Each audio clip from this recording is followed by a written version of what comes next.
Shelley here, and I am so excited. Today we're going to do a 15-minute class. Now, I know a lot of us do not have time. We maybe resist coming and going to the mat for yoga because we see, oh, it's a half hour, it's 45 minutes. That can be a lot of commitment and a lot of time we might not have in our daily lives. But I know that movement every day is great, and I know that finding a little mindfulness is great, so I thought we'd try a shorter class, and you could even do it in little 5-minute snippets if that works better for you, just to work out some tension, some stress, some kinks, and get some movement going in our day.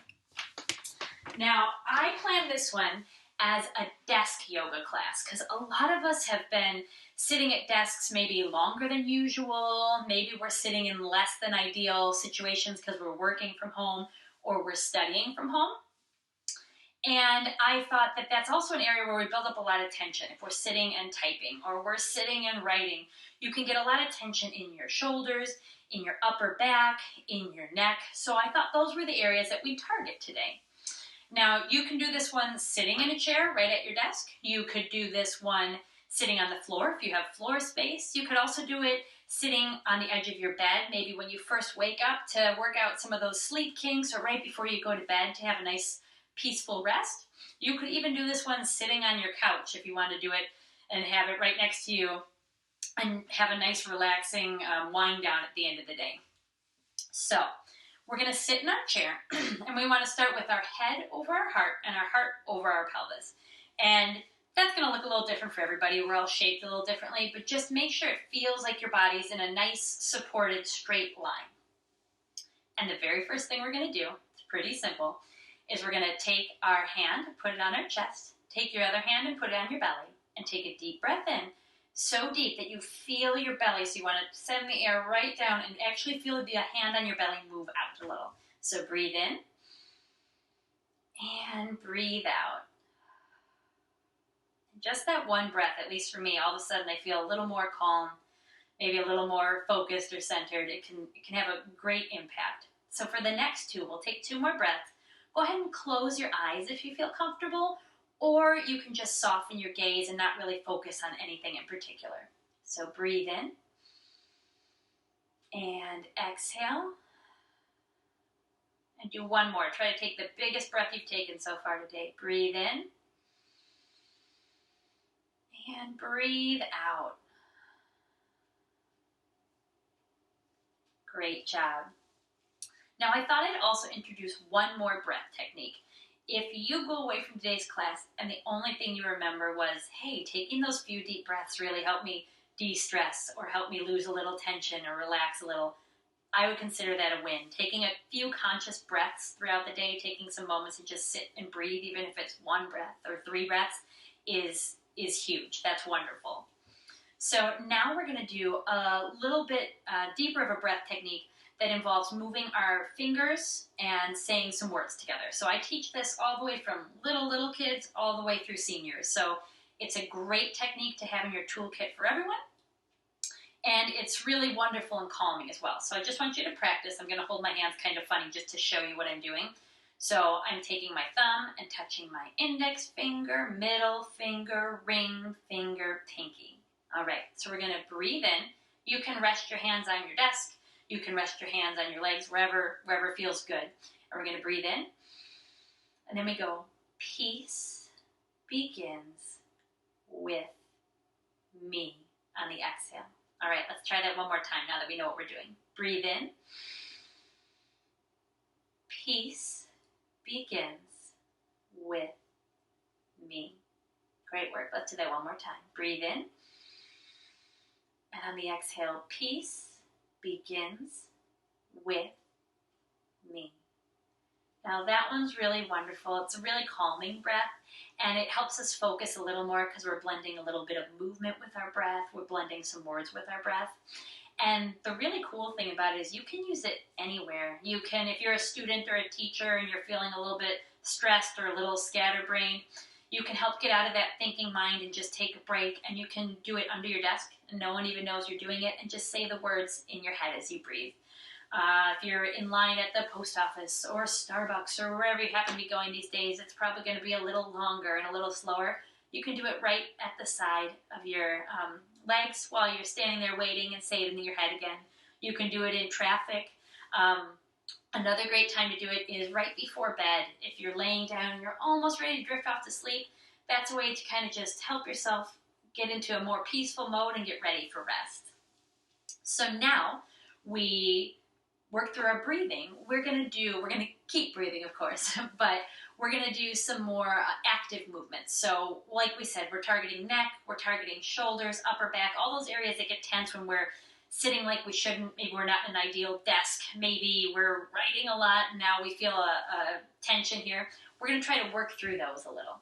So the first thing we're going to do is just find some organic neck movement. So that could be rocking your head just back and forth. And you want to be very gentle with your neck. You might hear some kinks or some crunches as you work through any muscle kinks.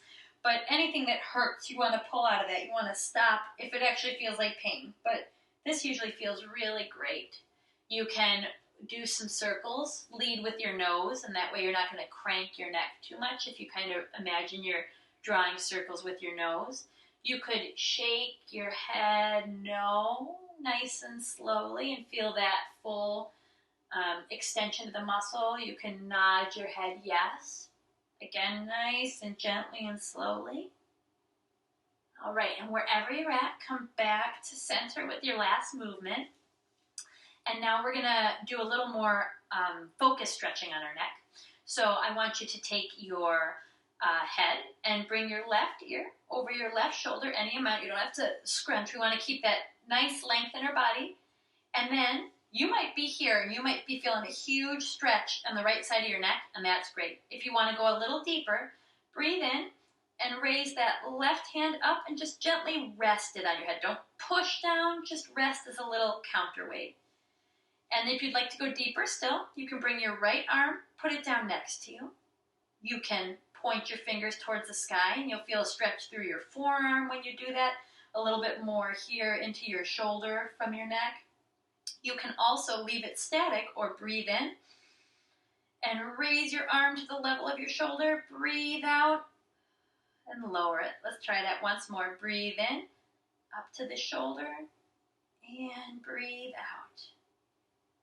Great work. Now we're going to move to the other side. So come back to center and bring your right ear over your right shoulder.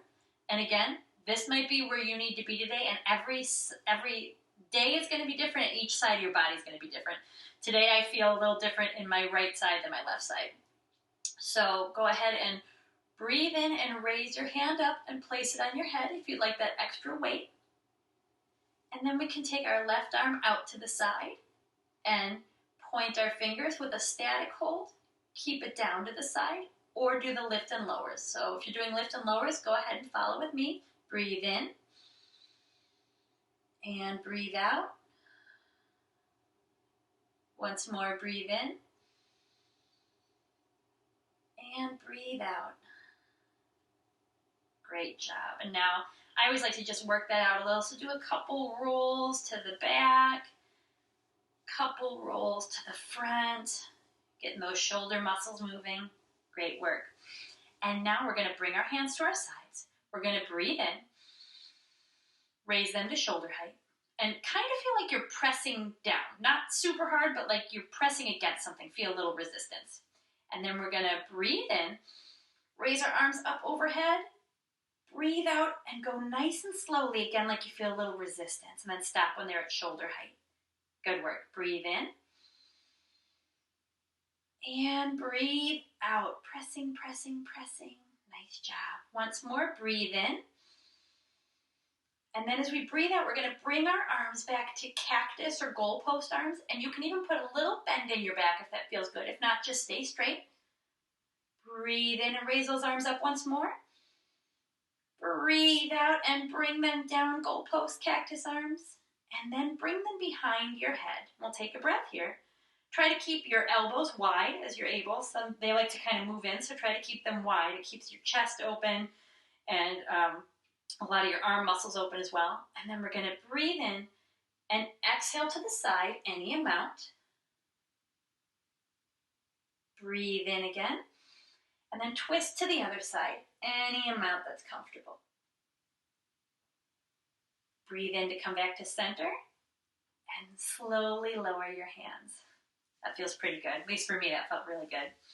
So now we're going to do a little bit of wrist work, because you've probably been typing or writing or something, and our hands are really incredible, but they also do a lot for us, so we really need to help them by stretching them and working them.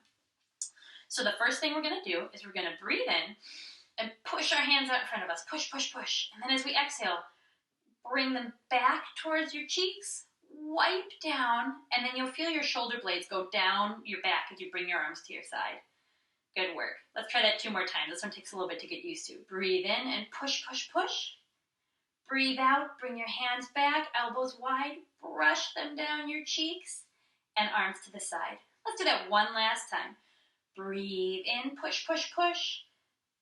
Bring them back as you exhale, and then elbows down to the side, shoulder blades down your back.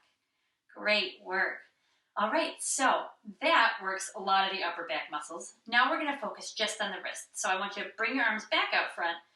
I'll go this way so you can see. And we're going to make fists, and we're just going to do gentle circles. One direction, and then the other direction. Good work. Now we're going to take one hand. I'm going to take my right hand, put my fingers up, and I'm going to gently, I don't want to push and crank anything. I don't want to pull my shoulder back too much. Gently give a little resistance with your opposite hand. Take a breath here. Then we're going to face our right hand's fingers down. And again, gentle push, gentle resistance with the opposite hand. And then we'll switch hands. Left hand out in front, fingers up. Right hand wraps around and gently gives some resistance. And then here we go, pointing it down. And again, fingers gently give some resistance. Great work. So you probably, depending what handed you are and how much you've been using your hands, I bet you felt that in your wrists. And that's a great one. You can do that one just at your desk real quickly before you start typing or after you've been writing a long time. That's a great wrist stretch. So now we're going to do one more. This one can be kind of tricky. Interlace your fingers, and we're going to make figure eights with our hand. It looks kind of like we're making snake hands, and it seems a little silly, but if you go fast, or as fast as feels comfortable, it really starts to work the full mobility of your wrist. And once you get the hang of it, we're going to reverse directions, and the other direction is usually a little bit harder. It's like putting your hands on when you switch the grip of your hands. It's the same idea. So go in the other direction and draw figure eights. If this one feels sillier or it's going a lot more slowly, that makes sense. The more you do this, the more you'll start to see that you can go either direction similarly. All right, that's good. Then we'll do a little bit of shake, shake, shake, shake, shake, shake, shake, shake, shake, shake, shake, shake, shake, shake, shake. And then you can do starfish hands, close and open, close and open, close and open. Great work. So now I thought we would just do a few little leg exercises. If you have the space, you can scoot your chair back a little, nothing major. But we're going to lift and lower our heel. Seems really small, but you'll feel that your calf muscle's really working. It also works a little bit through your quads. I'll do that one more time. Lift and lower. Great work. And then do your other leg. This is my left leg. Lift and lower. So we're just raising our heel. If you want a little bit more, you could always lift your full leg up, but really just keeping that toe grounded and lifting the heel, lift and lower, is a great way to add a little more mobility when we don't have time to get up and do a lap outside or a lap around our office or our desk. And then the last thing we're going to do is we're going to do a seated pigeon pose or a figure four pose. So we're going to take our right leg, bring it up, and cross it over our left knee or our left thigh. You don't want to go right on the knee. And for some people, this alone, you're already going to feel it in your hip. You're going to feel it in your thigh. This and sitting nice and tall might be more than enough of a stretch. This might be something that you're working towards. If this doesn't feel like much of a stretch to you, go ahead and lean forward. You want to hinge at your hips, but keep your back straight. Lean forward any amount and make sure to keep your sits bones and your bum on your chair. Don't let it lift up, and you will feel a much deeper stretch if you lean forward a bit. Then we'll take a few breaths here. This gets the blood flowing through the legs, stretches out the muscles again without having time to actually get up and walk around. And then we'll just switch to our other leg. Okay, again, sit tall. And this might be right where you are, and respect that each side might be different. So this might be great for you today, or you might want to lean forward a little bit. Hinge at the hips. Again, keeping those sits bones and the bums firmly planted in the chairs. Great work. Couple breaths. And if you feel like it, you're welcome to fold all the way down too. Just don't hit your head on your desk or table if you're in front of one. And then come out of that. Great work. And that is our 15-minute workout for today. Why don't we take one more collective breath together just to make sure that we feel calm, we feel relaxed, we release some tension. So bring that hand back to your chest, one to your belly, one breath in, nice and big, and then sigh it out through your mouth. Great work. Thank you so much for joining me today.